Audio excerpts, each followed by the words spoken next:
ہم وہ جتنے اس علاقے کے رہنے والے لوگ ہوں گے وہ مل بیٹھ کے طے کر لیں گے، جو وہ طے کر لیں گے وہ نافذ ہوگا، جھگڑا ختم کرنا ہے۔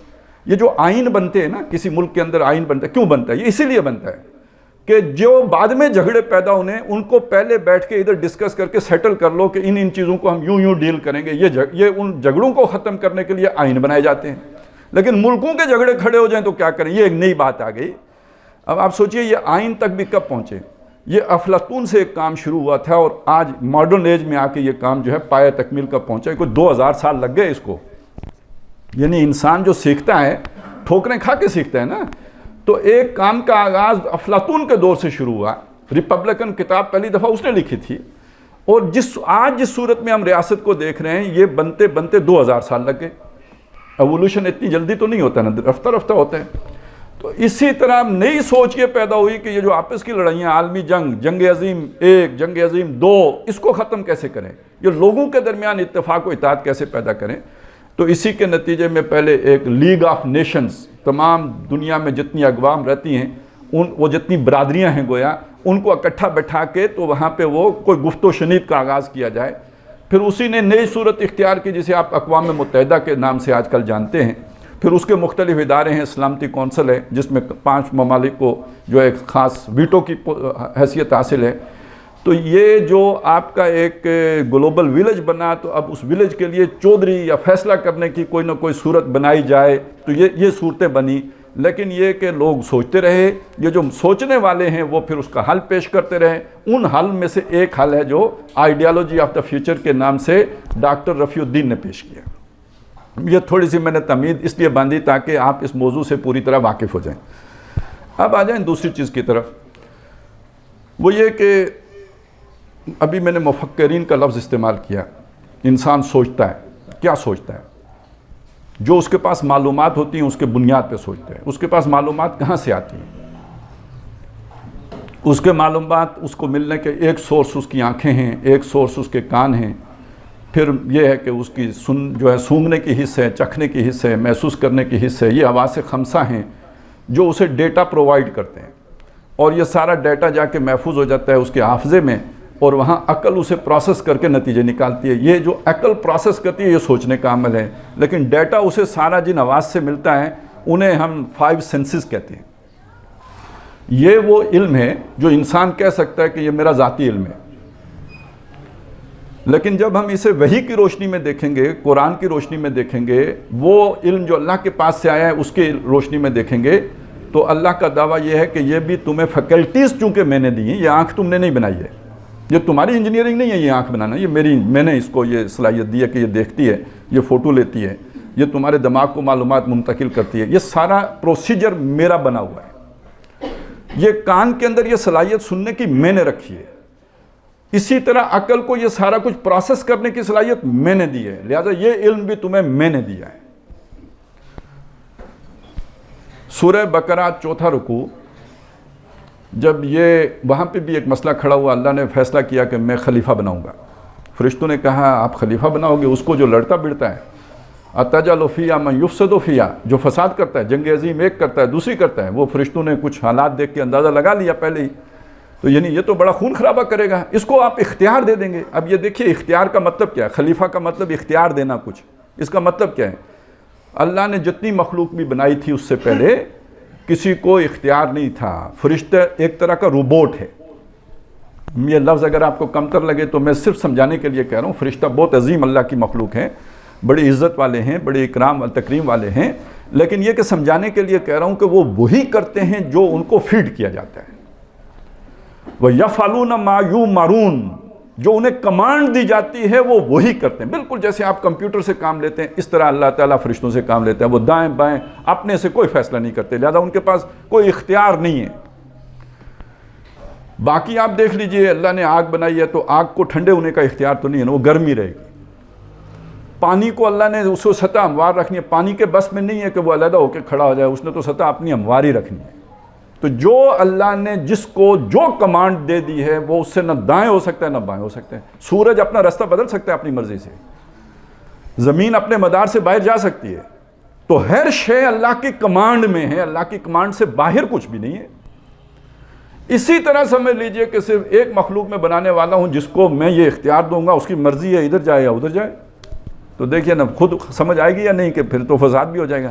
سورج کو اپنی مرضی کرنے دی جائے تو وہ جا کے کہیں کسی اور کے جو ہے وہ پورا خاندان اپنا ٹبر لے کے یہ زمین عطارد فلانا سارا پورا شمسی نظام لے کے کسی اور کی گلیکسی میں گھس جائے گا تو جھگڑا ہو جائے گا۔ تو اختیار نہیں ہے تو یہ سارا خاندان ٹبر لے کے ایک طرف وہ جا رہا ہے جیسے چل رہا ہے، جو اللہ نے اس کے لیے رستہ طے کر دیا، کل فی فلک یسبحون، اپنے اپنے دائرے میں گھوم رہے ہیں، اس لیے دنیا چل رہی ہے، کائنات چل رہی ہے۔ اگر وہ اپنا دائرہ چھوڑ دیں، اپنے اختیار اگر ان کا ہو تو گڑبڑ ہو جائے گی۔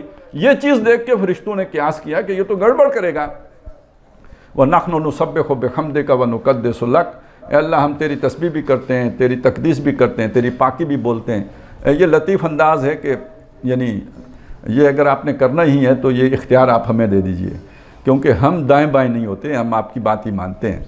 اللہ نے فرمایا کہ دیکھو ایک بات سمجھو، یہ جس کو میں خلافت دوں گا نا اسے میں کچھ اسپیشل جو ہے نا وہ فیکلٹیز بھی دوں گا، اس کے پاس کچھ خاص صلاحیتیں بھی ہوں گی، یہ تمہارے پاس نہیں ہیں۔ وہ کیا ہیں؟ وہ علم آدم الاسماء کلھا، اللہ نے آدم کو تمام چیزوں کے نام سکھا دیے۔ آج جب یہ میں بات کہہ رہا ہوں تو آپ کو یوں لگے گا جیسے ابھی میں آپ کے سامنے تقریر کر رہا ہوں تو اللہ نے بھی بس شف کیا تو آدم کو ساری چیزوں کے نام آ گئے، ایسا نہیں ہے۔ آپ یوں سمجھیے جیسے آدم سے لے کے آج ہم یہاں پہنچے ہیں تو دنیا گلوبل ولیج بنی ہے، ایسے ہی آدم کو اس علم تک پہنچنے کے لیے بھی ہو سکتا ہے کوئی پورا ایرا گزرا ہو جو ہمیں نہیں معلوم۔ وہ کتنا عرصہ گزرا یہ ہم نہیں جانتے، لیکن ایک وقت ہے کہ جس میں وہ اب دیکھیے نا انسان نے کہاں سے کہاں تک جو ہے وہ آگے بڑھا ہے کہ کبھی اسے آگ جلانے کا بھی نہیں پتہ تھا کیسے جلائی جاتی ہے، پھر اس نے پتھر رگڑ کے آگ جلانا سیکھا، پھر اسے گھر بنانے کا طریقہ نہیں آتا تھا، اس نے گھر بنایا۔ آج تو خیر ہم انجینئر ہوتے ہیں، لیکن یہ کہ کرتے کرتے جو ہے نا وہ بات وہاں تک پہنچی کہ آدم علیہ السلام کو چیزوں کے نام آ گئے۔ یہ اب انسان کے جو اللہ نے پروسیس رکھا ہے نا، یہ چیزوں کے نام رکھتا ہے، یہ سورج ہے، یہ چاند ہے، یہ مریخ ہے، یہ آگ ہے، یہ پانی ہے، یہ لکڑی ہے، یہ پتھر ہے، یہ کوئلہ ہے، یہ لوہا ہے، یہ دھاتیں ہیں، یہ صرف انسان کرتا ہے۔ یہ جب علم ان کے پاس آ گیا تو اب فرشتوں سے کہا کہ جی آپ ذرا ان کے نام بتاؤ نا، یہ جو خواص یہ بتا رہا ہے نا، یہ پانی بنا ہے H2O سے، آپ کو پتہ ہے H2O سے بنا ہے؟ فرشتے کو کیا پتہ ہے H2O کیا بلا ہوتی ہے؟ یہ تو آدم کا کام ہے، اسے پتہ ہے کہ یہ پانی جو ہے نا یہ اس کا یہ فارمیشن ہے اور یہ اس کے اندر جو ہے نا وہ چیزیں یہ اس کی عقل کے اندر اللہ نے رکھ دیا تھا۔ تو اب معلوم یہ ہوا، جو بات میں کہنا چاہتا ہوں، یہ جو اختیار ہے اس کی بنیاد یہ علم ہے، یہ جو عقل کو اللہ نے علم دیا ہے، اس علم کی بنیاد پر اللہ نے انسان کو اختیار دیا کہ یہ مس ڈائریکٹڈ نہیں ہوگا، ٹھوکر کھائے گا، سیکھے گا، واپس آئے گا اور اپنی اصلاح کر لے گا۔ اس میں ایک چیز اسی رکوع کے آخر یعنی پہلی بات تو یہ سمجھ میں آ گئی کہ انسان کو اللہ نے زمین کے اوپر جو اختیار دیا ہے، اس اختیار کی بنیاد جس شے کو بنایا ہے وہ یہی عقل کا علم ہے جو اسے دیا گیا۔ علم الاسماء بھی کہتے ہیں اس کو، علم الابدان بھی کہتے ہیں اس کو، بدنوں کا علم، یعنی جسے آپ کہتے ہیں فزیالوجی کہہ لیجیے، چلیں آپ تو فزیالوجی تو اب ہم نے خاص کر لی انسانی جسم سے متعلق، آپ اسے فزکس کو بھی بیچ میں لے لیں تو یہ سارا جو بھی سائنسی علم جسے ہم کہتے ہیں وہ علم الابدان ہے، باڈیز کا علم۔ تو باڈی صرف انسانی باڈی نہ لیں، تمام باڈیز لیں۔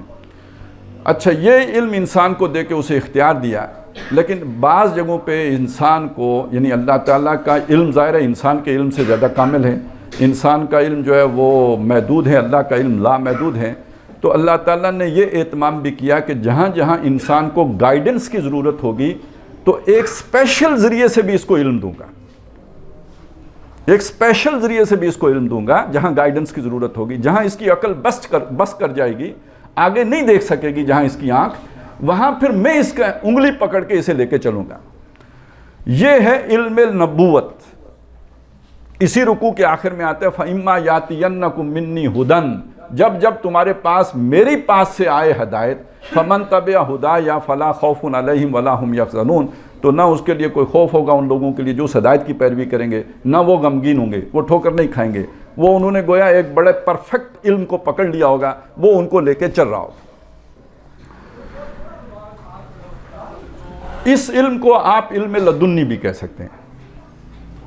وہ جو پہلا علم تھا نا، وہ اس میں جو بھی آج جتنی سائنسز بن گئی ہیں یا جو بھی اس کے شعبے بن گئے ہیں وہ سب آپ نے کسب کیا ہے، محنت کر کے کمایا ہے، وہ علم سیکھا ہے، پڑھا ہے۔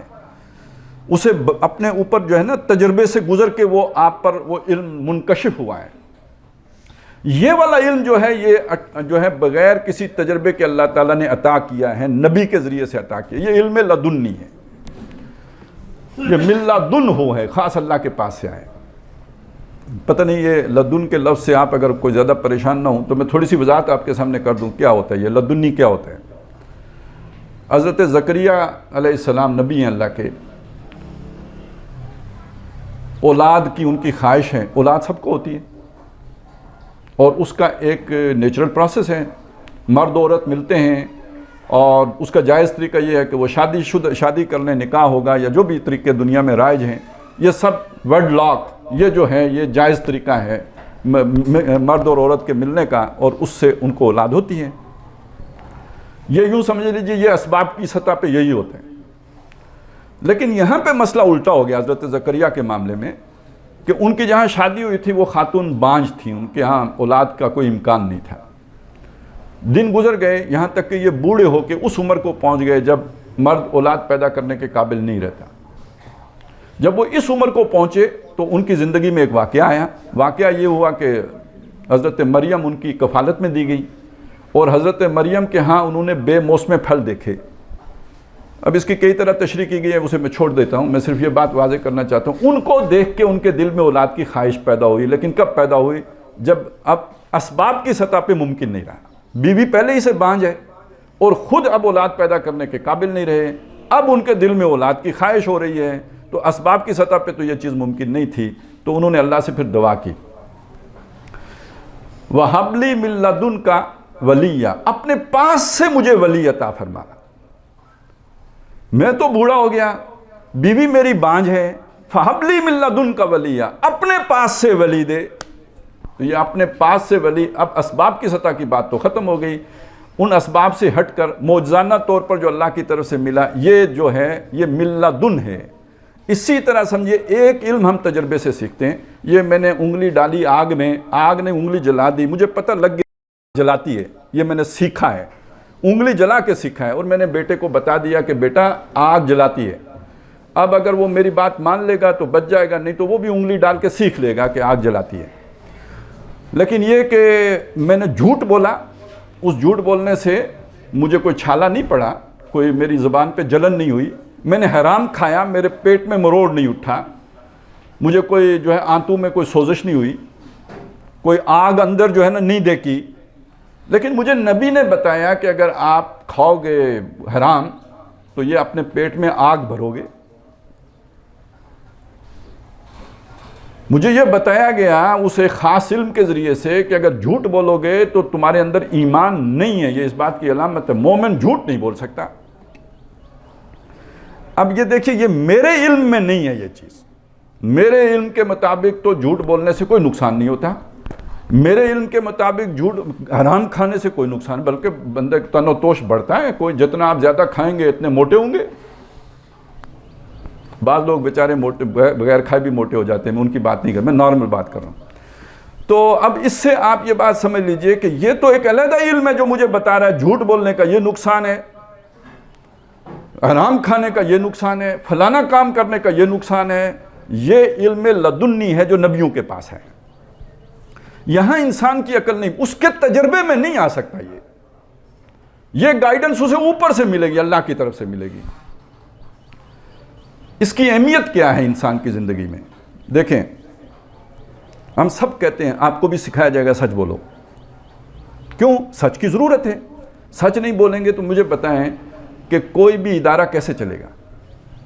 آج آپ یونیورسٹی آتے ہیں، کل اگر آپ کسی ادارے کے ہیڈ بنتے ہیں، انتظامات سنبھالتے ہیں، کوئی پروجیکٹ ہے آپ کو اسائن ہوتا ہے، کہیں کوئی فیکٹری بنانی ہے، نہ کوئی اپنا عہد پورا کرتا ہے کوئی کانٹریکٹر، نہ کوئی اپنی جو ہے نا ذمہ داریاں پوری کرتا ہے، نہ کوئی سچ بولتا ہے، تو کیسے یہ پروجیکٹ مکمل ہوگا؟ تو یہ تو ہمارے تجربے میں آ چکا ہے کہ جب آپ جھوٹ بولیں گے تو اس سے یہ نقصان ہوں گے، جب آپ جو ہے وہ معاہدے کی خلاف ورزی کریں گے تو اس سے یہاں تک تو انسان پہنچ گیا. چلیں بڑی بات ہوئی. لیکن پتہ ہے یہ ساری جو ہم نیکیاں پھیلاتے ہیں نا، ایک سطح پہ جا کر ان کے اوپر آ جاتا ہے، بلاک کر دیتے ہیں، اس سے اوپر نہیں لے کے جاتے. مثلا اپنی قوم کے فرد کے ساتھ جھوٹ بولنا تو بڑی بری بات ہے. لیکن دوسری قوم کے لوگوں کے ساتھ جھوٹ بولنا آج بھی دنیا میں غلط بات نہیں ہے. کوئی امریکی صدر اگر امریکیوں سے جھوٹ بولے گا تو وہ نااہل ہو جائے گا، صادق نہیں رہا نا، صادق اور امین نہیں رہا، نااہل ہو جائے گا. لیکن اگر وہ عراق کے بارے میں جھوٹ بولے گا کہ وہاں ماس ڈسٹرکشن ویپنز ہیں اور عراق پہ جنگ مسلط کر دے گا، تو یہ تو قومی ضرورت تھی نا، یہ جھوٹ بولنا قوم کی ضرورت تھی. تو فرق کیا ہوا؟ جھوٹ برا نہیں ہے، جھوٹ اگر اپنی ذات کے لیے بولا جائے تو برا ہے، جھوٹ اگر اپنی قوم کے لیے بولا جائے تو نیکی ہے. انسان کہاں پہنچا؟ یہاں پہنچا. نبی کیا کہتے ہیں کہ جھوٹ ہر حال میں برا ہے، اپنے لیے بولو تو بھی برا ہے، قوم کے لیے بولو تو بھی برا ہے. جو شے بری ہے وہ بری ہے، وہ کسی کے لیے ٹھیک نہیں ہو سکتی. تو اب آپ کو سمجھ آئی کہ ہماری عقل دوڑ کے جہاں تک پہنچی ہے ٹھیک ہے، اپنی ذات سے تو نکل آئے ہم، لیکن قومیت کے بت کو ابھی نہیں توڑ سکا انسان. اس قومیت کے بت کے نیچے ہی ابھی اس کی پوجا کر رہا ہے. یہ میں نے صرف ایک چھوٹی سی مثال آپ کے سامنے رکھی ہے. باقی یہ کہ دوسروں کے وسائل ہڑپ کرنا، یعنی آپس میں تو حرام خوری ہے، بہت غلط بات ہے، لیکن دوسروں کا تیل نکال کے پی جانا وہ کوئی بری بات نہیں ہے. وہاں پہ جو ہے نا وہ ایٹم بم چلا دینا یہ کوئی بری بات نہیں ہے. تو ان چیزوں میں ابھی انسان بہت، یوں سمجھ لیجئے وہی جنگل کا دور ہے. انفرادی طور پہ تو بہت کچھ سیکھ گیا، قومی سطح پہ ابھی بھی جنگل کے دور میں ہے. یہ وہ چیزیں ہیں جو کانفلکٹ پیدا کرتی ہیں. ان چیزوں کے نتیجے میں جنگیں ہوتی ہیں. 2 جنگیں ہو چکی ہیں، تیسری جنگ کے دہانے پر ہیں، کھڑی ہے. اور اب جہاں پہ ہم پہنچ چکے، اب آپ دیکھیے یعنی صرف پاکستانی کا مسئلہ نہیں ہے کہ حالات کافی شیکی ہیں، باقی دنیا میں بھی کافی گڑبڑ ہے. ابھی پچھلے دنوں آپ نے امریکہ کے بارے میں سنا ہوگا کہ بھئی وہ اپریل مئی میں کوئی وہاں بھی ڈیفالٹ کا خطرہ ہے. اصل چکر کیا ہے سمجھیں، گلوبل ویلیج ہے جس میں ہم رہتے ہیں. یہاں پہ دنیا میں جو اکانومیکل پاور تھی، اکنامکس میں سب سے اوپر وہ امریکہ، تو صرف ٹیکنالوجی میں نہیں اکنامکس میں سب سے اوپر تھا.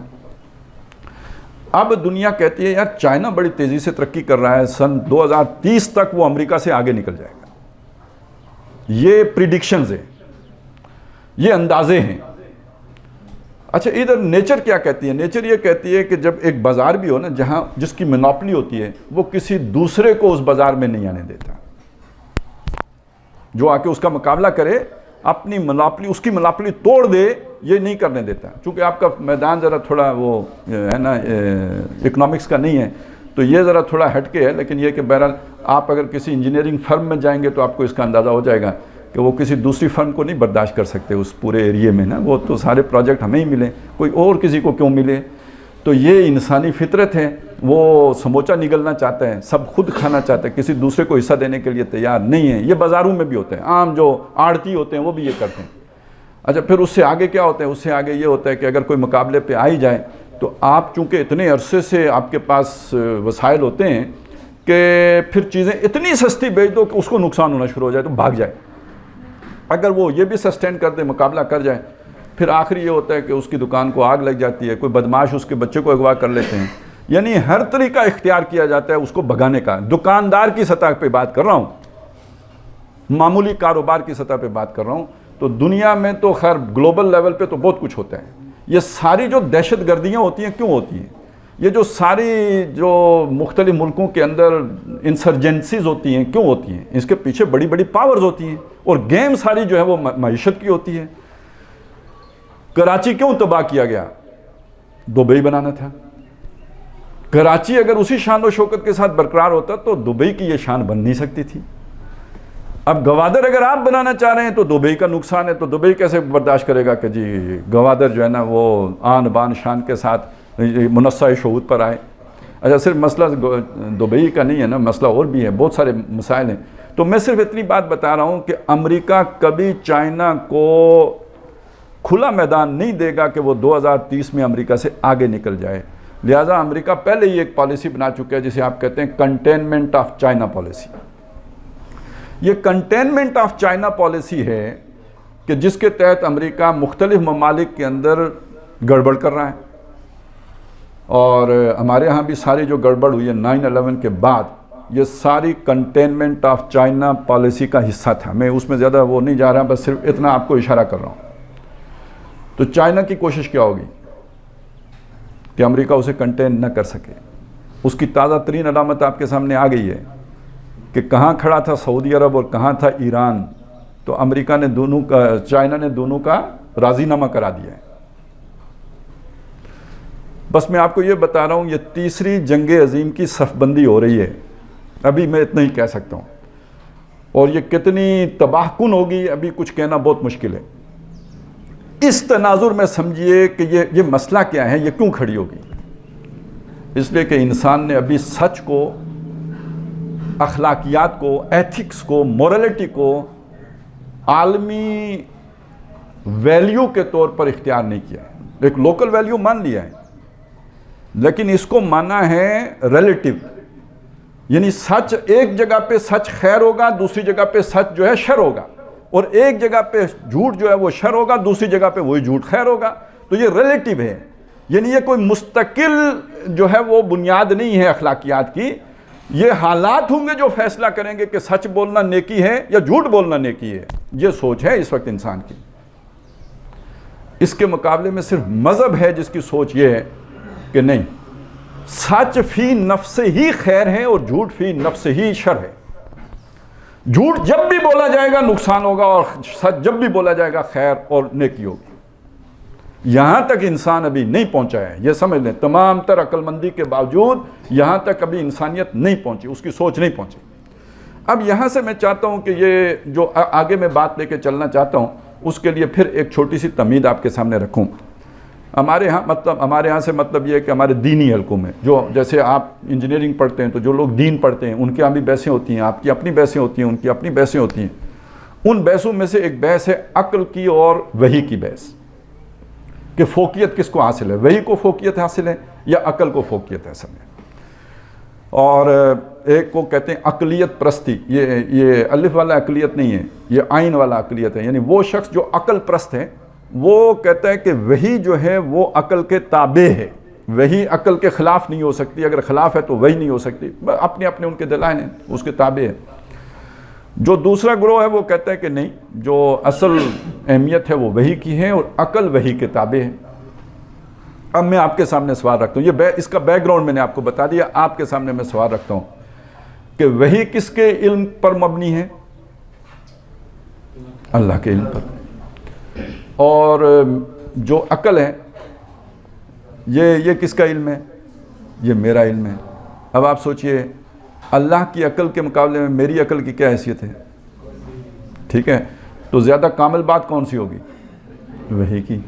تو لاجیکل بات کیا ہوگی؟ جس کا علم زیادہ ہے اس کی تابعداری کی جائے نا. تو وہ تو اللہ کا علم, اللہ یعلم وانتم لا تعلمون, اللہ جانتا ہے تم نہیں جانتے.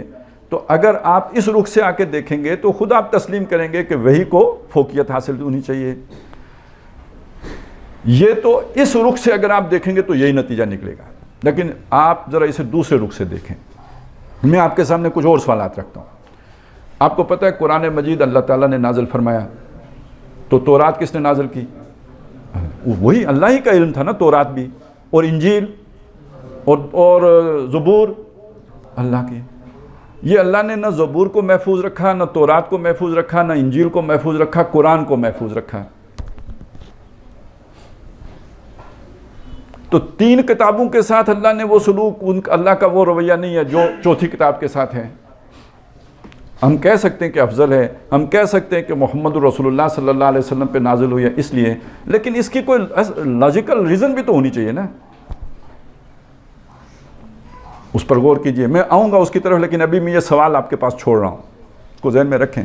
4 کتابیں اللہ نے نازل کی, ایک کی حفاظت کا ذمہ لیا, 3 کی حفاظت کا ذمہ نہیں لیا. دوسری طرف یہ بات دیکھیں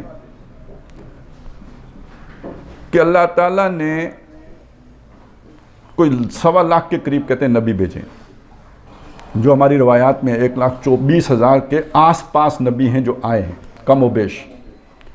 313 ان میں سے رسول ہیں. اگر آپ اس پورے عرصے کو دیکھیں گے تو جو آدم علیہ السلام تھے ان کو بھی تو اللہ نے ہدایت دینی تھی یا نہیں دینی تھی؟ دینی تھی نا. ان کو کیا ہدایت دینی تھی؟ ایک میاں ایک بیوی. مسئلے کتنے؟ جو خاندان میں مسئلے ہوتے ہیں میاں بیوی کے مسئلے، نہ ساس نہ سسر نہ بیٹی نہ بیٹا. تو کتنی ہدایت دی؟ اس درخت کے پاس نہیں جانا. ٹوٹل ہدایت کتنی تھی؟ اس درخت کے پاس نہیں جانا. فلا تقربا هذه الشجرہ. اچھا بعد میں اولاد ہو گئی تو چلیں اس کے لیے بھی آ گیا. پھر اولادوں شادیوں کے موقع پیدا ہو گئے تو پھر اس کی رہنمائی بھی دے دی کہ ان کی شادیاں کیسے کرنی ہیں. پھر یہ بڑھتے بڑھتے بڑھتے بہت بڑے جو ہے نا وہ برادریاں بن گئیں. 2000 سال کے بعد نوح علیہ السلام کو بھیجا سمجھانے کے لیے، لیکن وہ سمجھ کے نہیں دیے تو سارے ختم کر دیے، باقی وہی چھوڑے جو سمجھے تھے. تو یہ نئے مسائل پیدا ہوئے تھے. تو اب 2000 سال کا سفر طے کر کے جو اب نوح علیہ السلام کے بیٹے ہیں وہ علم کے اعتبار سے، عقل کے اعتبار سے آدم علیہ السلام کے بیٹوں سے زیادہ سیانے نہیں ہو گئے تھے. تو جو اب نوح علیہ السلام کو آج ہدایت دی گئی ہے وہ اگر آدم علیہ السلام کے بیٹوں کو دی گئی ہوتی تو انہیں سمجھ آتی؟ نہیں سمجھ سکتے تھے. جیسے آج اگر کوئی آپ میتھمیٹکس کے جو فارمولے ابھی پڑھیں تو وہ پرائمری اسکول میں آپ کو پڑھائے جاتے تو سمجھ آتے؟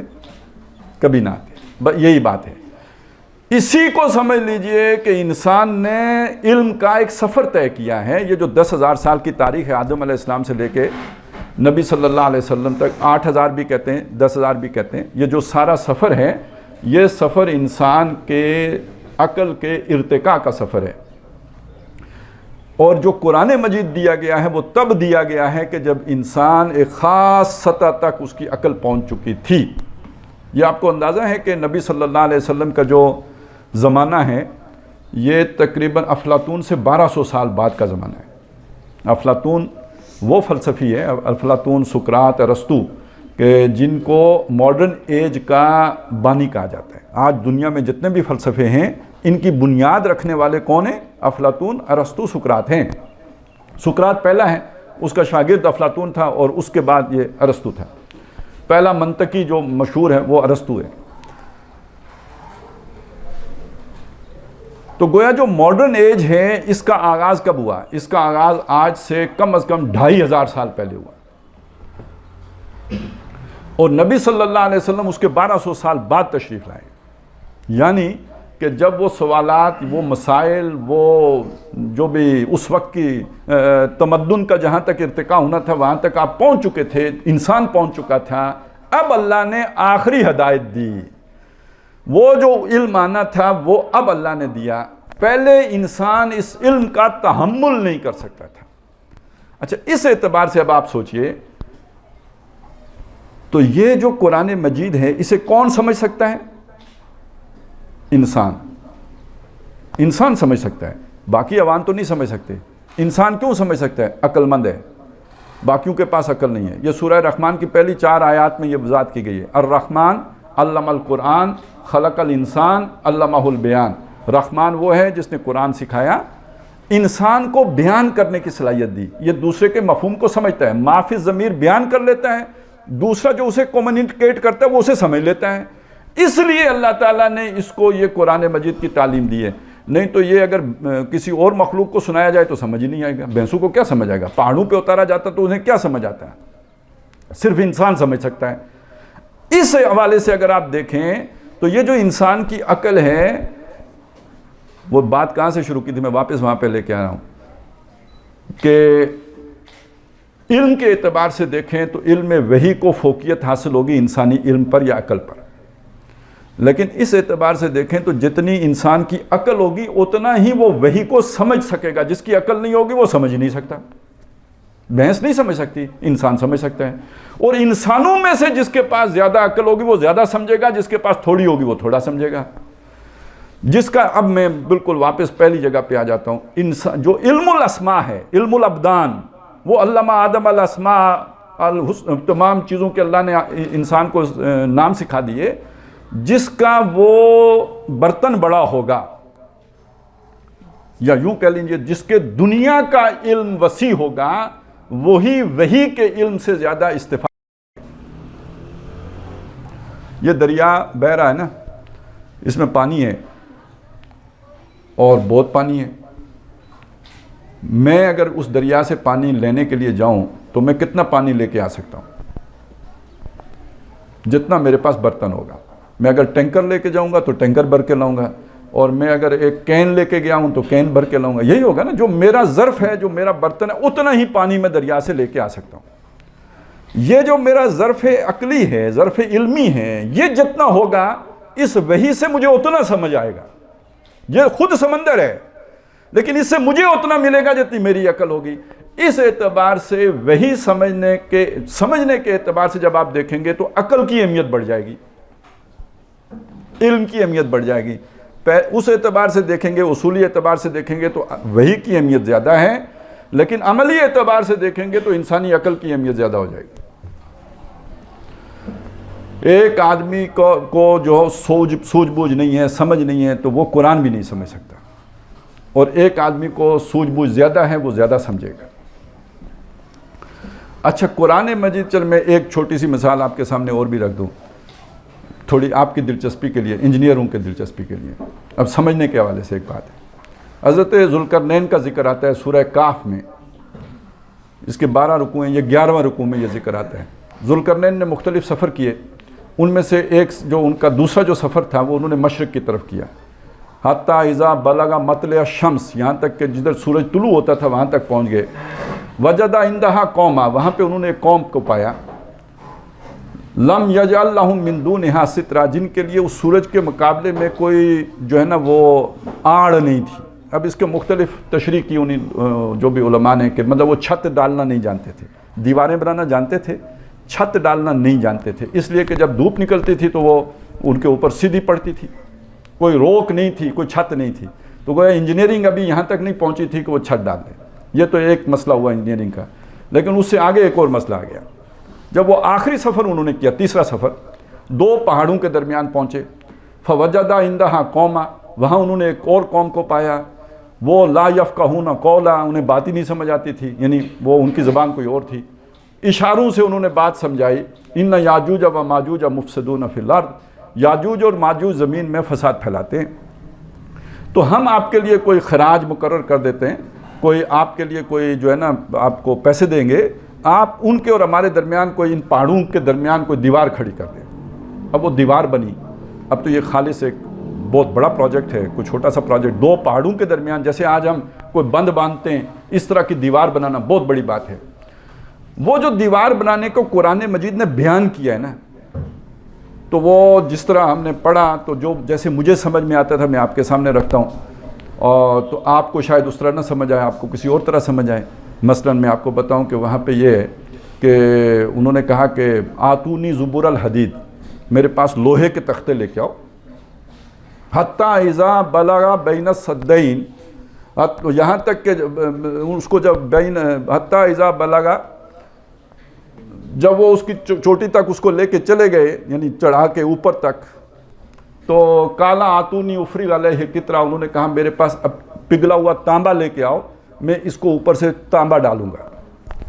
اب جب میں یہ پڑھتا تھا الفاظ تو مجھے یوں سمجھ آتی تھی جیسے ہم بلاک کے اوپر بلاک رکھتے ہیں, مستری صاحب رکھتے ہیں, تو اسی طرح وہ بھی انہوں نے لوہے کے تختے کے اوپر دوسرا تختہ رکھ کے اوپر تک چڑھایا ہوگا. افریغ علیہ قطرہ, اوپر سے پگھلا ہوا تانبا ڈالا. تو یہ جیسے ہم وہ سیمنٹ ڈال دیتے ہیں بیچ میں, تو اس طرح اوپر سے گویا ڈال کے تو وہ پلستر جیسے ہو گیا. تو اب وہ دیوار جو ہے نا پگھلے ہوئے تانبے کے ساتھ وہ ساری بند ہو گئی. اب ایک زمانے میں میری سمجھ میں یہ آتا تھا, ایک ہمارے دوست تھے, وہ انجینئر تھے, انہوں نے کہا نہیں یہ آپ نے غلط سمجھا, اس طرح نہیں ہے. میں نے کہا جی کس طرح ہے؟ انہوں نے کہا جس طرح ہم شٹرنگ کرتے ہیں نا, اس طرح انہوں نے لوہے کے تختوں سے شٹرنگ کی تھی, اور شٹرنگ کر کے پھر اس کے اندر پگھلا ہوا تانبا ڈالا تھا. ٹھیک ہو گیا جی. تو یہ وہ دیوار تھی جو لوہے سے بنا کے, لوہے کے تختوں سے بنا کے شٹرنگ کر کے پھر اس کے اندر پگھلا ہوا تانبا ڈال دیا تھا. اب دیکھیے, ایک انجینئر نے انہی الفاظ سے یہ معنی اخذ کیے, اور ایک جو انجینئر نہیں تھا اس کو کیا سمجھ آ رہی تھی, جو اس نے دیکھا ہوا تھا, جتنا اس کا تجربہ تھا, جتنا اس کا مشاہدہ تھا کہ پتھر کے اوپر پتھر رکھتے ہیں, بلاک کے اوپر بلاک رکھتے ہیں, اوپر سے پلستر کرتے ہیں, اس نے اسی طرح تانبے کو اس کے ساتھ جوڑ لیا. تو اب آپ کو سمجھ آئی نا کہ جتنی انسان کی سمجھ ہوتی ہے اتنا ہی قرآن مجید سے اسے حصہ ملتا ہے. تو قرآن سب سے آخر میں نازل کرنے کا مقصد یہ تھا کہ انسان کی سمجھ بڑھ چکی ہے. پہلے نازل اس لیے نہیں کیا کہ سمجھ ہی نہیں سکتا تھا انسان، اس کی ابھی اتنی پہنچ ہی نہیں تھی کہ قرآن سمجھ سکتا. آخر میں آ کے نازل اس لیے کیا کہ اب انسان اتنا سمجھدار ہو چکا ہے کہ اسے سمجھ سکتا ہے. سارے انسان نہیں سمجھ سکتے، لیکن انسانوں میں اتنے لوگ ضرور ہیں کہ جو اسے سمجھ سکتے ہیں. اور چونکہ اب سمجھ سکتے ہیں لہٰذا اب نبی بھی بھیجنے کی ضرورت نہیں ہے، انسان بالغ ہو گیا ہے. اب نبیوں کا سلسلہ منقطع ہو گیا، ختم نبوت کوئی نبی نہیں آئے گا. اور یہ جو آخری پیغام ہے چونکہ یہ کامل ہے لہٰذا اس کو محفوظ کر دو. اس سے پہلے والا پیغام کامل نہیں تھا، انسان ابھی اتنا عقل مند نہیں تھا کہ اس کو کامل پیغام دیا جاتا. اس کو وقتی ضرورت کے لیے ایک پیغام دیا گیا تھا تورات کی صورت میں، انجیل کی صورت میں، زبور کی صورت میں، لہٰذا اسے محفوظ بھی نہیں رکھا گیا. اب انسان کی عقل جو ہے اس جگہ پہنچ چکی ہے کہ کامل ہدایت کو اپنے عقل میں سما سکتا ہے، لہٰذا اسے کامل ہدایت دے دو، اس ہدایت کو محفوظ کر دو. یہ ساری اتنا جو میں نے بات آپ کے سامنے رکھی ہے ایک مسئلے کو حل کرنے کے لیے رکھی ہے. وہ مسئلہ کیا ہے؟ آج ہمارے بہت سے دانشور یہ بات کہتے ہیں کہ قرآن 1400 سال پہلے نازل ہوا تھا اور انسان بہت آگے نکل آئے ہیں. 14 صدیوں میں وقت کے دریا میں بہت پانی بہہ گیا ہے. اس بات کے کہنے کا مطلب کیا ہوتا ہے کہ جو قرآن نازل کیا گیا تھا وہ اس دور کے انسان کی ذہنی سطح کے مطابق تو تھا. آج کے دور کا جو انسان ہے اس سے بہت آگے آ گیا ہے. آج قرآن پر عمل کرنا ممکن نہیں رہا کیونکہ قرآن پر عمل کرنے کے لیے واپس 1400 سال پیچھے کی سطح پہ جانا پڑے گا اور انسان پیچھے جانے کے لیے تیار نہیں ہے. میں جو بات آپ کے سامنے عرض کرنا چاہتا ہوں وہ یہ ہے کہ قرآن مجید کی حفاظت کا ذمہ اللہ نے لیا اس لیے تھا کہ انسان اب قیامت تک بھی جتنا سمجھدار ہوگا نا اس کا حل قرآن میں موجود ہوگا. جو بھی اسے مسئلے پیش آئیں گے ان کا حل قرآن میں موجود ہوگا. ایک میں نے آپ کے سامنے ذکر کیا تھا، جھوٹ کا کیا تھا اور بھی کیا، لیکن میں اب ایک ذرا تھوڑی اونچی بات آپ کے سامنے رکھ دیتا ہوں جو قرآن نے حل کی ہے، کوئی اور کر نہیں سکتا. مسئلہ یہ ہے کہ گلوبل ویلیج بن گیا ہے، چودھری بنانا ہے، کس کو بنائیں؟ گورا کہتا ہے گورے کو بناؤ، کالا کہتا ہے ہم کیوں اس کی چودراہٹ مانے، ہم نہیں مانتے. جھگڑا ہے یا نہیں ہے؟ تو دنیا میں امن کیسے ہوگا؟ مغربی ممالک والے کہیں گے کہ ہماری چودراہٹ چلے، مشرق والے کہیں گے ہماری چلے، ہماری آبادی زیادہ ہے، ہمارے وسائل زیادہ ہیں، ہماری چلے. امن کیسے ہوگا؟ اس کا حل کہاں سے آئے گا؟ کس کی چودراہٹ مانی جائے گی؟ سیکولرزم میں تو اس کا حل نہیں ہے، لبرلزم میں بھی اس کا حل نہیں ہے. ذرا تھوڑا سا لبرلزم کا بھی آپ جو ہے تھوڑے تشریح کر لیجئے نا، تھوڑا اس کو تجزیہ کر لیجئے. لبرلزم کیا ہے؟ میری مرضی، میری دولت میری مرضی، میرا گھر میری مرضی. یہ جو آج کل آپ میری مرضی کی بات سن رہے ہیں یہ کوئی نئی بات نہیں ہے، بہت پرانی بات ہے. میرا ملک میری مرضی. فرعون نے کہا تھا مصر میرا، مرضی میری، الیس لی ملک مصر. اسی طرح ہم سب کہتے ہیں میرا گھر میری مرضی اور میرا مال میری مرضی، جہاں چاہوں خرچ کروں، جدھر چاہوں لگاؤں، عیاشی کروں، اللہ تللے کروں، میری مرضی، کوئی مجھ کے اوپر روک ٹوک کسی کی کیوں نہ ہو. تو جب میری مرضی تو دوسرے کی بھی مرضی، تو مرضی مرضی سے ٹکرائے گی، اکٹھے تو نہیں رہ سکتے نا. تو جہاں اکٹھے رہنا ہوگا تو اپنی مرضی کی تو قربانی دیے بغیر اکٹھے نہیں رہ سکتے. تھوڑی بہت تو قربانی دینی پڑے گی تب پیچاپ ہوگا، نہیں تو نہیں ہو سکتا. تو اب آپ سوچئے کہ لبرلزم کا تقاضا ہے، منطقی تقاضا ہے طوائف الملوکی. جن لوگوں کی ایک جیسی مرضی ہو وہ ایک علیحدہ ملک بنا لیں، جن کی دوسری طرح کی مرضی ہو وہ علیحدہ ملک بنا لیں. تو یہ اکٹھے کرنے کی بنیاد تو نہیں بن سکتی. ڈکٹیٹرشپ لے کے آئیں یعنی جبر، کسی کی مرضی نہیں تو پھر کس کی مرضی؟ وہی مسئلہ آ جائے گا، امریکہ کی مرضی یا پاکستان کی مرضی، گورے کی مرضی یا کالے کی مرضی، اور سکھ کی مرضی یا ہندو کی مرضی، اور مسلمان کی مرضی یا عیسائی کی مرضی. پھر گڑبڑ ہو گئی. اب دیکھیے قرآن مجید نے کیا اصول دیا ہے. یا ایھا الناس، ہے لوگو، انا خلقناکم من ذکر و انثی، ہم نے تمہیں پیدا کیا ہے ایک مرد اور ایک عورت سے. یعنی تمہارے درمیان اتفاق کی بنیادیں دو ہیں. ایک یہ کہ تمہارا خالق ایک ہے جس نے تمہیں بنایا ہے، وہ سب کا خالق ایک ہی ہے. ایسا نہیں کہ کسی کا خالق اعلیٰ ہو اور کسی کا خالق گھٹیا ہو، نہ. یا یہ کہ کوئی سر سے پیدا ہوا اور کوئی پاؤں سے پیدا ہوا، نہ. سب کو ہم نے پیدا کیا ہے، مردوں کو بھی اور عورتوں کو بھی، اور گوروں کو بھی اور کالوں کو بھی، اور مشرق والوں کو بھی اور مغرب والوں کو بھی. من ذکر و انثی، ایک مرد ایک عورت سے. سب کے ماں باپ ایک ہیں، آدم اور حوا. آج دنیا میں جتنی قومیں آباد ہیں، یہ بنیاد کتنے لوگ ہیں جو دیتے ہیں؟ اما حوا تک، آدم تک تو پھر بھی کچھ لوگ پہنچ گئے ہیں، اللہ تک تو کوئی بھی نہیں پہنچا. یہ دو جب تک بنیادیں نہیں بنیں گی، انسان کے اندر اتفاق آ ہی نہیں سکتا. میں کون، ہم، یہ تو اب تو یہاں تک بات پہنچ گئی ہے نا. یہ پنجابی ہے تو یہ سندھی ہے، یہ بلوچی ہے تو یہ افغانی ہے. یہ تو اب لڑائیاں آگے ہی بڑھ رہی ہیں. یہاں پہ بھی آپ کو پتہ ہے کہ وہ جو اورار والا تو پار والا مسئلے تو یہاں بھی کھڑے ہو جاتے ہیں. تو اس چیز کو ذہن میں رکھیں کہ انسانوں کے درمیان اگر اتحاد پیدا کرنا ہے، اتفاق پیدا کرنا ہے، امن کا گہوارہ دنیا کو بنانا ہے. اب ایک ملک کی بات نہیں ہے، گلوب کی بات ہے، ولیج ہے. اگر جنگ عظیموں سے بچانا ہے تو اصول سوائے قرآن کے اور کہیں سے مل ہی نہیں سکتا. انا خلقناکم من ذکر و انثی، ہم نے تمہیں پیدا کیا اور مرد اور عورت سے پیدا کیا. اندازہ ہے نا کتنے فلسفوں کی نفی ہو گئی. یہ ہندو مت کی چھٹی ہو گئی یا نہیں ہو گئی؟ وہ جو کوئی برہمن جو ہے وہ سر سے پیدا ہوئے ہیں اور کوئی سینے سے پیدا ہوئے ہیں تو کوئی پاؤں سے پیدا ہوئے ہیں، وہ سارے فلسفے اڑ گئے یا نہیں اڑ گئے؟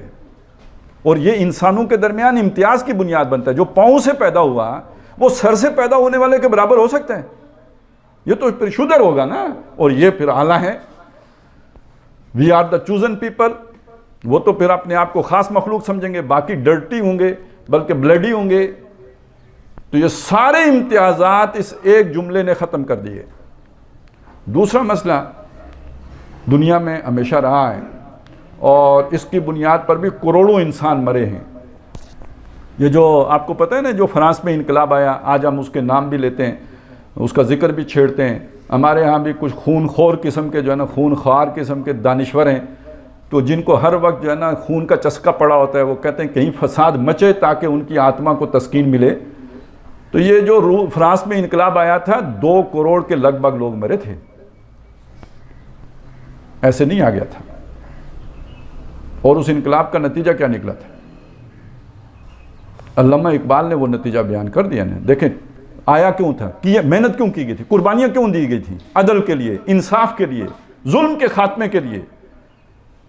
جہاں پہ آج ہم کھڑے ہیں کہ یار یہ ظالمانہ نظام ختم ہونا چاہیے، تبدیلی آنی چاہیے، اس تبدیلی کے لیے کروڑوں لوگ مر گئے. اور جو نکلا، لوگ یہ سمجھے کہ تبدیلی آ گئی، لیکن اقبال نے تب کہا تھا یہ تبدیلی نہیں ہے، یہ شیطانی چال ہے. شیطان نے جب دیکھا کہ انسان اب سیانو ہو گیا ہے، میرے ظلم کا نظام اب نہیں چل سکتا، اس نے شکل تبدیل کر دی ہے، میک اپ چینج کر دیا ہے وہی ظالمانہ نظام. ہم نے خود شاہی کو پہنایا ہے جمہوری لباس، جب سے آدم ہوا ہے خود شناس و خود نگر. خود شناس ہو گیا، خود نگر ہو گیا. ہم نے وہ جو پہلے بادشاہی کا نظام تھا اس کو یہ جمہوری لباس پہنا دیا، اندر وہی بادشاہ ہے. لہذا یہ بھی اقبال ہیں جو کہہ رہے ہیں، کیا تو نے دیکھا نہیں مغرب کا جمہوری نظام؟ چہرہ روشن، اندروں چنگیز سے تاریک تر. اوپر جو ہے نا لیپا پوتی بہت اچھی ہوئی ہے، دیکھو چمکتا دھمکتا چہرہ ہوگا، لیکن اندروں اگر دیکھو، اس کو باریکی سے دیکھو، یہ بدترین ظالمانہ بادشاہی والا نظام ہے. اندروں چنگیز سے تاریک تر. وہ جو ہلاکو خان اور اس کا ٹبر تھا، یہ اس سے بھی گیا گزرا نظام ہے، چنگیز سے تاریک تر. یہ بھی آپ نے گوانتانامو بے کے حالات سنے ہوں گے، ابو غریب جیل کے حالات سنے ہوں گے. باقی جو معاشی استحصال ہے اس کا تو اس کا ایک نتیجہ نکلا نا کہ پھر انسانوں نے دیکھا کہ اس ظلم کا اب خاتمہ کیسے ہو، ایک اور نظام لے کے آتے ہیں. مارکس صاحب اٹھے، انہوں نے کہا کہ یہ کیپٹلزم ہے، یہ سرمایہ داروں کی آمریت ہے، اس کا جب تک پٹھا نہیں بٹھائیں گے اس وقت تک انسانوں کو عدل نہیں مل سکتا. تو اس کا پٹھا بٹھانے کے لیے کیا کرنا پڑے گا؟ تمام وسائل، ذرائع، سب کے سب کو نیشنلائز کر دو. کسی کی انفرادی ملکیت نہیں ہے، سب کو قومی ملکیت میں لے لو. اب ایک اور انقلاب آیا، پھر کروڑوں لوگ مرے. اور اس انقلاب کے اندر سے کیا نکلا؟ ایک جتھے کی، ایک گروہ کی حکومت, اس کو کہتے ہیں ون پارٹی ڈکٹیٹرشپ. ایک پارٹی کی ڈکٹیٹرشپ کہاں, وہ جو مرضی کرے انہیں کوئی پوچھنے والا ہی نہیں. کہنے کو انقلاب آ گیا, کہنے کو ملکیت عوام کی ہو گئی, حقیقت میں چند لوگوں کے ہاتھ میں پوری سلطنت کے وسائل آ گئے. چنانچہ وہ بھی 100 سال کے بعد ختم ہو گیا. 100 سال بھی پورے نہیں کیے, اس سے پہلے ہی دھڑام گر گیا. غیر فطری نظام تھا, چل ہی نہیں سکا. تو یہ کروڑوں انسانوں نے جس عدل کے لیے جانیں دی ہیں, وہ عدل کا نظام کس کے پاس ہے, وہ آئیڈیالوجی کس کے پاس ہے؟ اب آپ سوچئے, یہ جو نبی صلی اللہ علیہ وسلم کو جو رحمت للعالمین کہا گیا, وما ارسلناک الا رحمت للعالمین, یہ صرف مسلمانوں کے لیے کہا ہے؟ سارے جہان والوں کے لیے رحمت بنا کے بھیجا ہے نا, سارے جہان والوں کے لیے رحمت بنا کے بھیجا ہے. وہ نظام اگر کسی کے پاس ہے تو وہ محمد الرسول اللہ صلی اللہ علیہ وسلم پر جو کتاب اتری ہے اس میں ہے. یہ ہے فیوچر کی آئیڈیالوجی. آپ صلی اللہ علیہ وسلم وہ لے کے آئے ہیں, اور نو انسانی کے لیے رحمت ہے وہ, اس لیے آپ بھی نو انسانی کے لیے رحمت بن کے آئے ہیں. اسی لیے فرمایا هو الذی ارسل رسولہ بالہدی ودین الحق لیظہرہ علی الدین کلہ, وہی اللہ جس نے بھیجا اپنے رسول صلی اللہ علیہ وسلم کو الہدی, یہ قرآن مجید دے کر, اور دین حق اس کا ایک عملی نمونہ, نظام عدل اجتماعی دے کر, لیظہرہ علی الدین کلہ, تاکہ وہ رسول صلی اللہ علیہ وسلم اس دین حق کو زندگی کے ہر گوشے کے اوپر غالب کر دیں.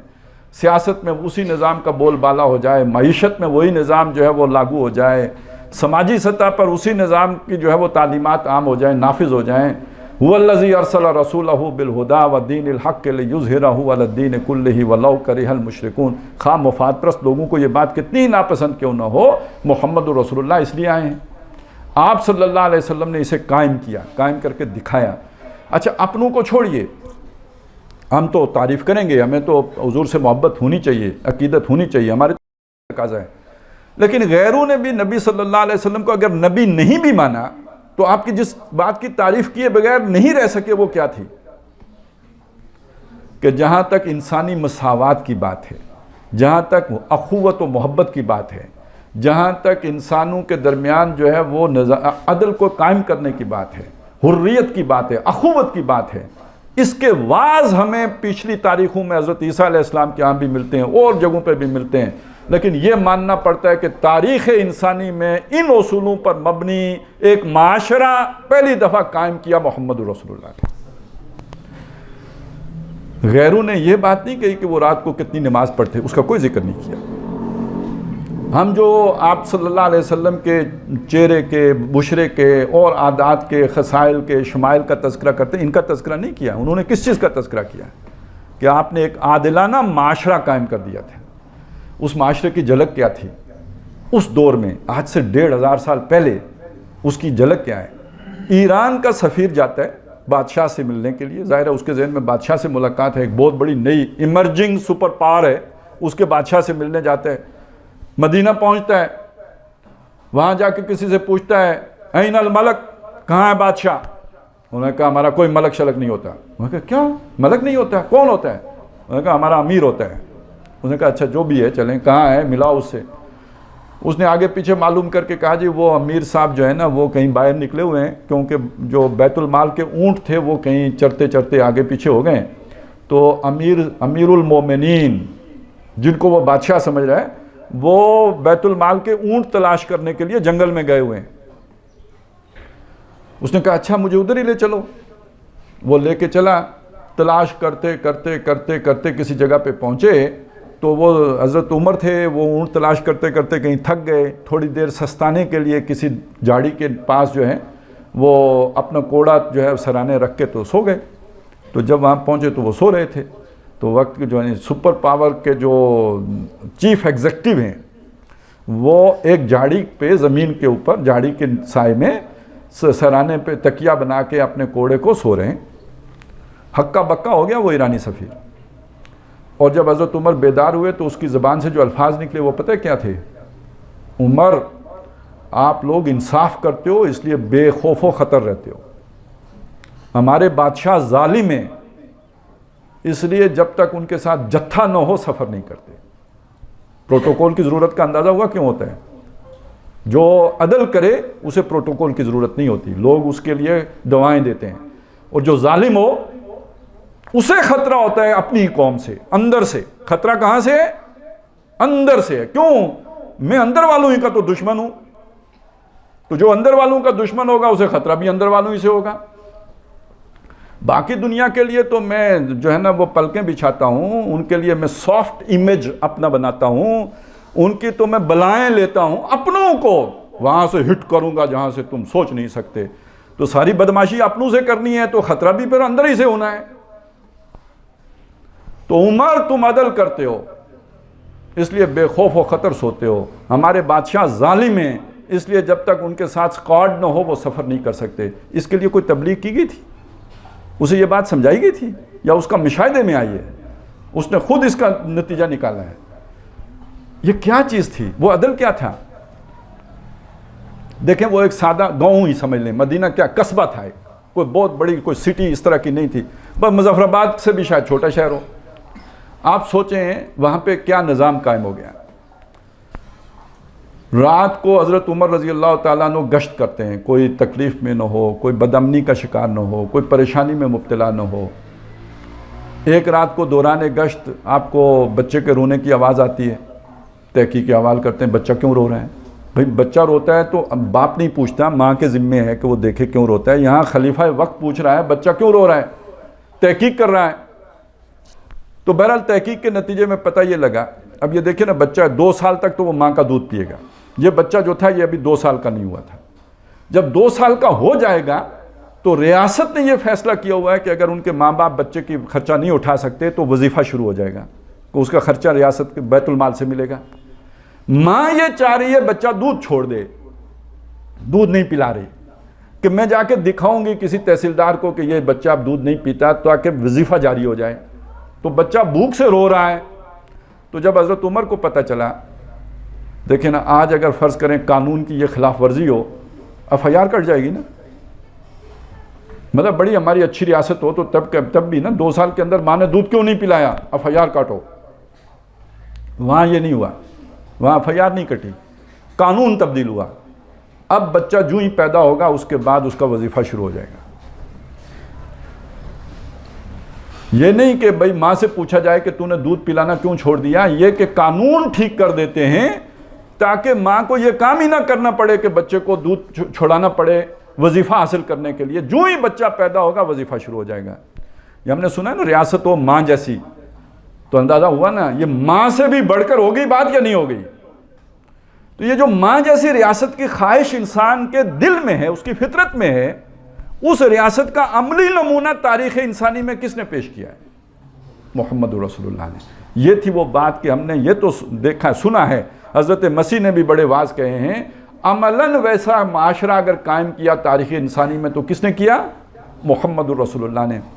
یہ پوری رہتی دنیا کے لیے ایک ماڈل چھوڑ دیا۔ ماڈل کا مطلب کیا ہوتا ہے؟ جوں کا تو اسے نہیں لیا جاتا نا۔ آپ ایک پروجیکٹ جو آپ کا ہوتا ہے، اس پروجیکٹ کے لیے پہلے آپ ایک ماڈل بناتے ہیں یا نہیں بناتے؟ لیکن پروجیکٹ تو بہت بڑی شے ہے، ماڈل تو ایک چھوٹی سی شے، وہ تو ہو سکتا ہے آپ ٹیبل کے اوپر رکھ دیں کہ یہ ماڈل ہے جی ہمارے پروجیکٹ کا۔ وہ ریاست ایک ماڈل ہے، اس ماڈل کو لے کے ایک عالمی ریاست بنانی ہے، اس کے لیے اللہ نے اپنی کتاب کو محفوظ کر دیا ہے، لیکن اصول سارے اسی سے لینے۔ اور اس وقت وہ کیوں ختم ہو گیا اور آج وہ کیوں قابل عمل ہے، اس کو بھی سمجھ لیجئے۔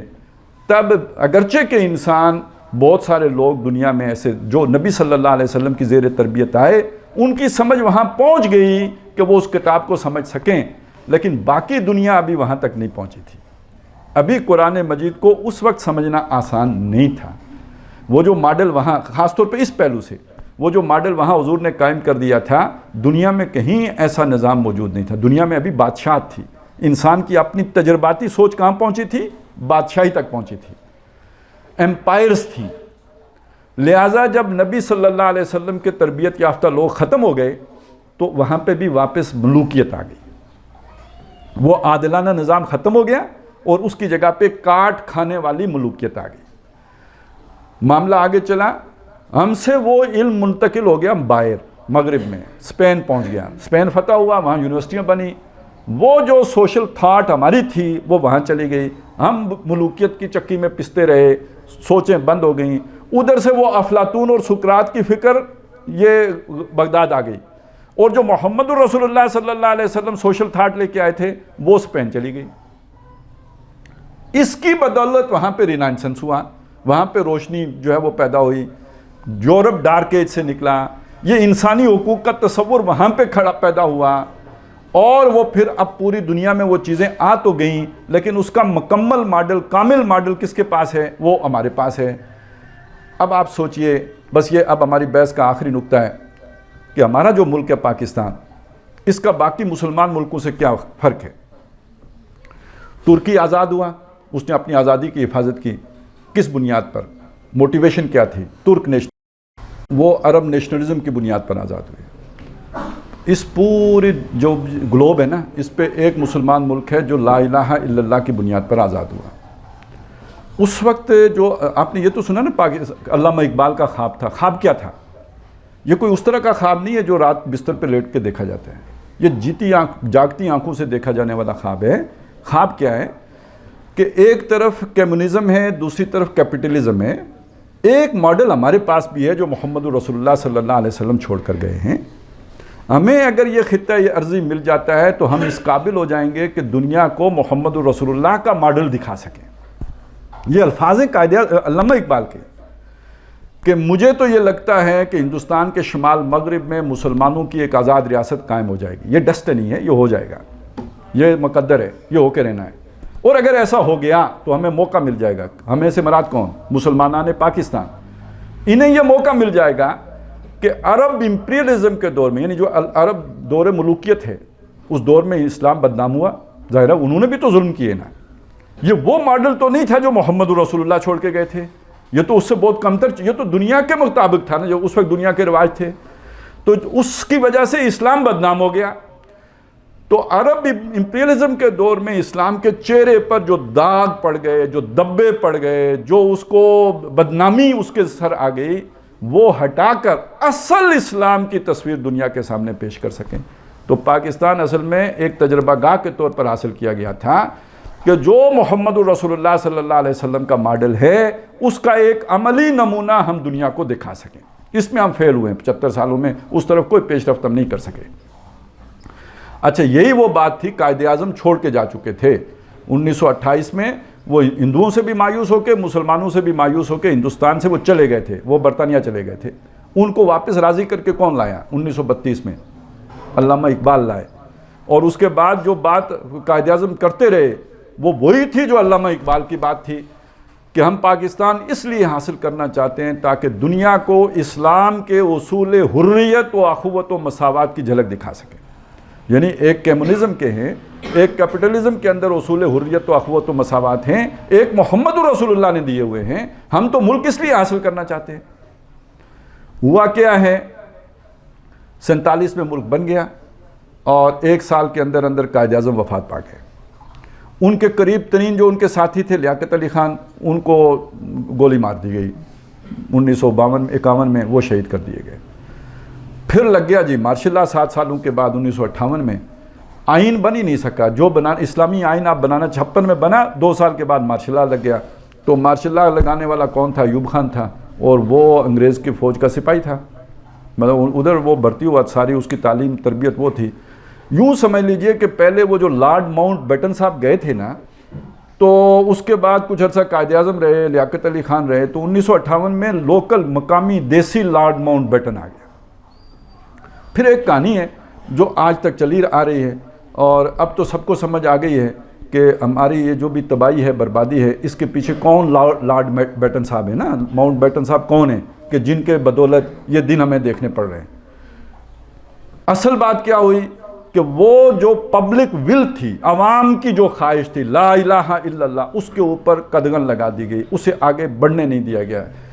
اور اب ہم ایک ایسی تنگ گلی میں پہنچ چکے ہیں کہ اب وجود ہی کو خطرہ لاحق ہے۔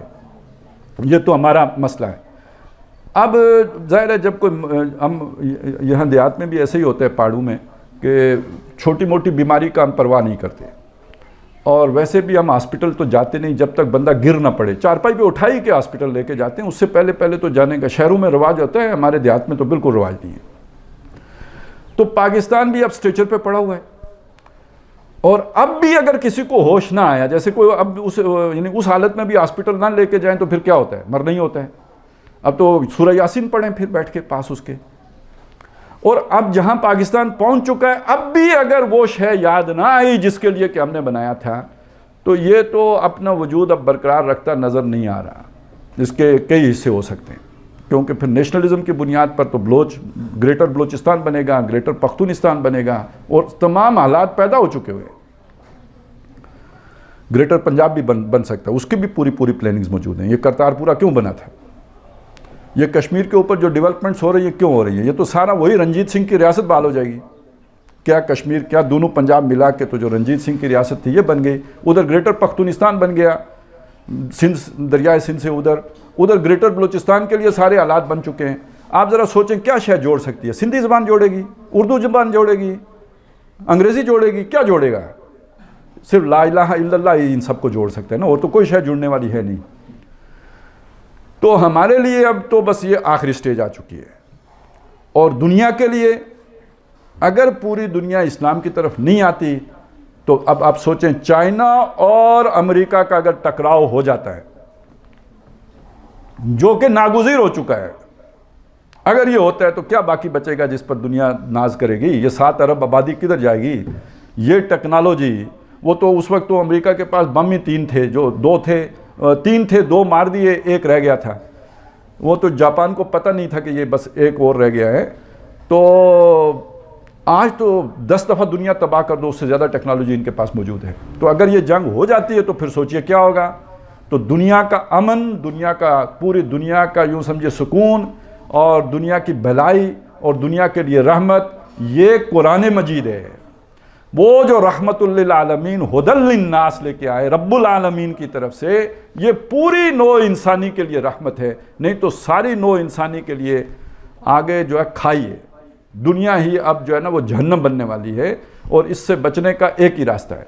اور اب آپ سوچئے کہ انسانیت کی سب سے بڑی خدمت کیا ہوگی؟ اس تباہی سے بچانا، اور اس تباہی سے بچنے کا نسخہ کیا ہے؟ یہ قرآن مجید جو ہمارے پاس ہے، اور یہ ملک جو ہم نے اس قرآن کے عملی نفاذ کے لیے حاصل کیا تھا۔ تو پیغام میرا آپ کے سامنے یہ ہے کہ اس میں کوئی شبہ نہیں کہ دنیا کے مستقبل کی جو نظریہ ہے یا آئیڈیالوجی ہے وہ وہی ہے جو قرآن مجید دیتا ہے۔ یہ ہمارے پاس ہے، ہم اس کے امین ہیں، اور آپ اس کے امین ہیں۔ جو بات میں نے آپ کے سامنے کہی تھی، جس کے پاس زیادہ سمجھ ہوگی وہ زیادہ قرآن کے علم سے استفادہ کرے گا۔ وہ زیادہ سمجھ کس کے پاس ہے؟ وہ آپ خود سمجھتے ہیں۔ یہ آپ مسجد میں جو بیٹھا ہوا مولوی صاحب ہے اس کے اوپر مت ڈالیں، یہ ذمہ داری اللہ نے آپ پر ڈالی ہے، آپ کو عقل مند بنایا ہے، آپ کو وسائل دیے ہیں، آپ نے یہ تعلیم حاصل کی ہے۔ آپ اپنا معافی ضمیر کسی اور کے مقابلے میں زیادہ بہتر طور پر لوگوں کے سامنے پیش کر سکتے ہیں، تو اللہ کی بات کو بھی زیادہ بہتر طور پر لوگوں کے سامنے پیش کر سکتے ہیں۔ مولوی صاحب کی اگر وسعت ہی اتنی ہے تو اللہ ان سے پوچھے گا بھی اتنا جتنا وہ کر سکتے تھے۔ وہ ان سے یہی پوچھے گا الحمد شریف انہیں سکھائی تھی یا نہیں سکھائی تھی۔